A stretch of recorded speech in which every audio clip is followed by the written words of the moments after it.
Shalom, our praises, honor, and glory to Yahweh, Bahashem Yahweh Shai, Baharaka Kodash, to the men of Great Millstone, pushing the doctrine through the four corners of the earth in all sincerity. Shalom, double honors to the apostles and to the elders of Great Millstone who taught us his truth. Also, shalom to our sisters, and shalom to the affiliate brothers who are not a part of Great Millstone but are teaching the same truth, the same doctrine. Yeah, and this one is entitled A Spectacle Through Preaching. And this lesson is inspired by a conversation that a brother and I were having at camp, right, regarding to the prophets, being a spectacle out there in the streets. You know what I mean? If I may, I'm just going to look up the meaning of the word spectacle.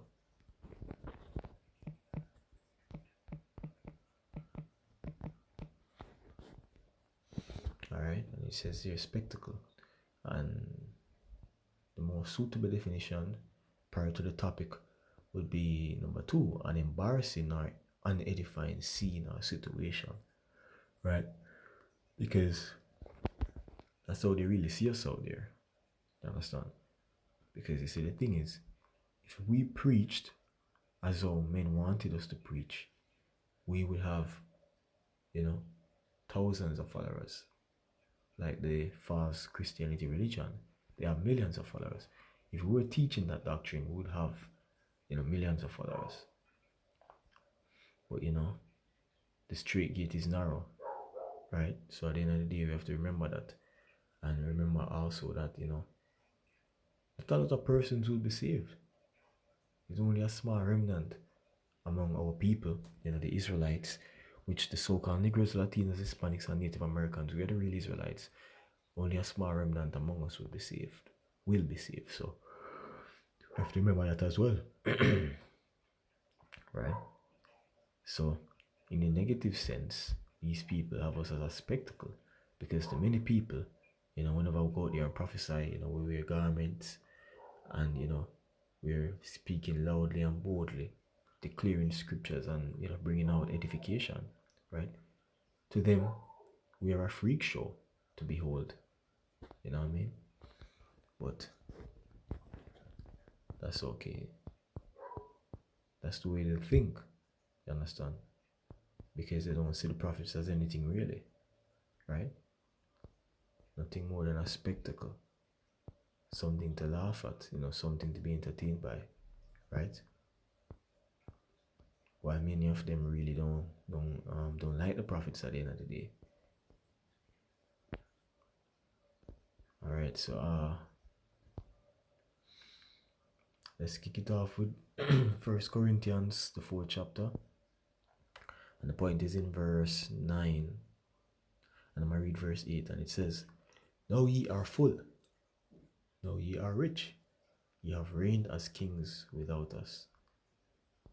And I would to Yahweh, Ba'ashem Yahweh Shai, ye did reign, that we also might reign with you. For as that Yahweh, Ba'ashem Yahweh Shai, we say Yahweh, Ba'ashem Yahweh Shai, Yahweh in the name Yahweh Shai, right? Those are the true names of the Heavenly Father and the Son. Had set forth us, the apostles last, as it were appointed to death. As it were appointed to death, for we are made a spectacle unto the world, unto angels, and to men." Right? And just want to grab the meaning of that word spectacle. Let's look it up in the BBL.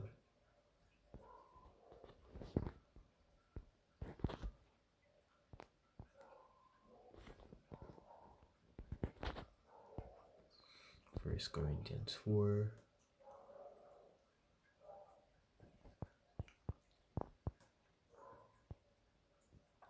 All right. Spectacle. Strong's G 2302. Theatron. Theatron. You heard it? Theatron. Right? Theatron. And look at the meaning. It says, I like this. In the metaphoric sense, a man who is exhibited to be gazed at and made sport of, mockery, right? We are exhibited by Yahweh Bashim Yahushai to do what? To preach, right? And when you really look at it, that's all they really do to us. They gaze upon us, make all different kind of facial expressions, right? And as the meaning suggested in the dictionary, it says an embarrassing or unedifying scene or situation, because that's how they see us, right? Will come after them as unedifying because we're not carrying that effeminate pastor image that grace their eyeballs. You know what I mean? And we're not telling them the things that their itchy ears want to hear, right? Plus our looks throw them off.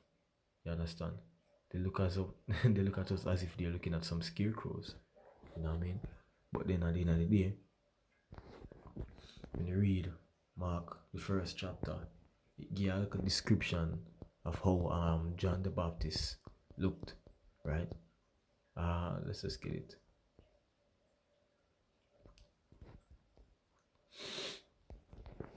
Right, this is Mark chapter 1 and verse 6. Let's get into the point. And John was clothed with camel hair. He was clothed with camel's hair and with a girdle of skin about his loins, a belt of skin. And he did eat locusts and wild honey. That was his diet, you know, locusts and wild honey. You understand? And this man was doing the work of the Heavenly Father, and it wasn't most pleasing to the eyes, right? If John came back with that look today, he would be ostracized. You know, people would chase him away. You understand? Probably people would even stone him. You understand? So that's how they look at us. That's how they look at us out there, you know, mocking us, right? Making all different kind of facial expressions, you know, looking at us like we're scarecrows. But guess what? We'll be the scarecrows with the correct doctrine, because at the end of the day, you know, you people doing all of that, mocking and scoffing towards the prophets, it would be to your detriment at the end of the day, right? It's a good thing Wisdom of Solomon, the 5th chapter, was written. Let's just get it. Wisdom of Solomon 5, I read from verse 1. Alright, and it says, Then shall the righteous man stand in great boldness before the face of such as afflicted him, and made no account of his labor.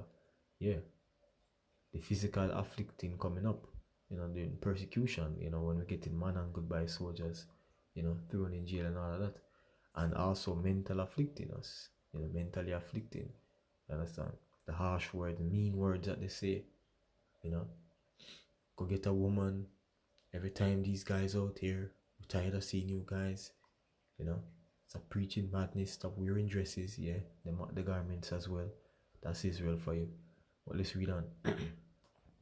When they see it, they shall be troubled with terrible fear, and shall be amazed at the strangeness of his salvation, so far beyond all that they look for. Because the last thing these people are expecting, right, are some you know, so-called UFOs, you know, chariots, you know what I mean, spaceships coming down to pretty much you know, to take up the elect, to beam up the elect, because that's what's gonna happen.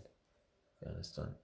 Those so-called chariots that are being those chariots, so-called UFOs, you know, branded by the government. That's the name that they're branded. You know, they're spotting them, and people, they try shooting them down, they try chasing them down, and nothing seems to be working. Those are the chariots showing themselves up, you know, as a sign that our deliverance, yeah, for the nation of Israel is close, right?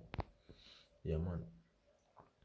And they, repenting and groaning for anguish of spirit, shall say within themselves, This was he whom we had sometimes in derision, and a proverb of reproach. You see that? A proverb of reproach. We fools accounted his life madness, and his end to be without honor. How is he numbered among the saints of Yahweh? And his lot is among the saints. Exactly. So when the salvation come, you know, I mean, a lot of people, of course, if we're chosen, a lot of people will be shocked, right? Because you see, it's a we fools accounted is life madness. So the preaching that we're doing out here in the streets, telling people that, the so-called white man is the wicked, you are the Israelites, the real Israelites and all of that stuff, they accounted madness, right? So, I mean, it is what it is. They're gonna remember the spectacles, right? Who were out there piping the sweet tune of truth unto them. They're gonna remember that. You understand? But then at that time it's gonna be too late.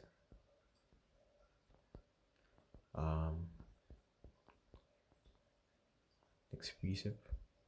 Alright, so this is Ezekiel chapter 33, and verses 32, and it says, "And lo, thou art unto them as a very lovely song of one that hath a pleasant voice, and can play well on an instrument. For they hear thy words, Israel, but they do them not. And when this come to pass, lo, it will come. Then shall they know that a prophet hath been among them." Exactly. People like for wait last minute to get right. And it's going to be the same thing concerning their salvation, something as serious as that. You know what I mean? We're piping the song of truth unto them. You understand me? I say we're harping unto them with a pleasant voice. That pleasant voice, this truth. You understand? But at the end of the day, most of them won't listen. And they won't even try to comprehend what we're speaking. Right? They judge us before they even hear the words properly that's coming from our mouths. You know what I mean? But we know that a lot of them weren't meant to get it, because this truth is an algorithm that only the elect can decode spiritually, right? Because it's only for them. That's why I tell you, only the elect has obtained it, right? Only the elect among our people. That's Romans 11 chapter. And verse 7, just getting to the point, it says, "What then? Israel had not obtained that which he seeketh for, but the election had obtained it, and the rest were blinded."